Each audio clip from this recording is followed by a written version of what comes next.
ఒక వ్యక్తి తరచుగా మా మిత్రునికి పని చెప్తూ అతనితో వెట్టి చాకిరి చేయించుకుంటున్నాడు. మరి నేను చూసి చూసి ఒక రోజు అన్నాను అతనితో, ఏమిరా వాడు అంత పని చెప్తున్నా నువ్వు ప్రతిసారి పని చేయడం జరుగుతుంది, నాకే బాధిస్తుంది, మరి నువ్వు ఎందుకు ఇలా చేస్తున్నావు అంటే వాడు బాధతో వాడి దగ్గర బాకీ తీసుకొచ్చాను, 1,00,000 రూపాయలు బాకీ తెచ్చాడంట అండి. మరి తెచ్చాడు కాబట్టి అతడు ఏ చెప్తే అది చేస్తున్నారా, మరి అతనికి లొంగాల్సి వస్తుంది అని తెలియజేస్తుందండి. మరి చివరిగా వాడు నా తోటి ఏం చెప్పిందంటే, బాకీ తెస్తే లొంగాల్సిందేరా, నువ్వు ఎవరి దగ్గర అప్పు తీసుకోకు అన్నాడు. ఏమన్నాడు? బాకీ తెస్తే లొంగాల్సిందే అన్నాడు.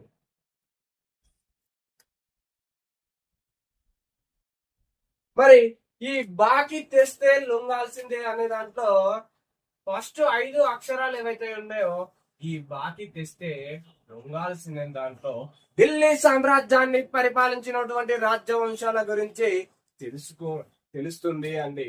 మరి బా అంటే బానిస వంశం, కి అంటే ఖిల్జీ వంశం, ఇక్కడ తా వచ్చేసి తుగ్లక్ వంశం, ఇక్కడ సా వచ్చేసి సయ్యద్ వంశం, చివరిగా లో వచ్చేసి లోడి వంశం. మరి ఈ 5 రాజవంశాలు ఢిల్లీ సామ్రాజ్యాన్ని పరిపాలించాయి. ఒక్కసారి మీరు ఇది బాకీ తెస్తే లొంగాల్సిందని గుర్తు పెట్టుకుంటే మనకు ఎగ్జామ్ లో కన్ఫ్యూజ్ కాము అక్కడికి వెళ్ళిన తర్వాత.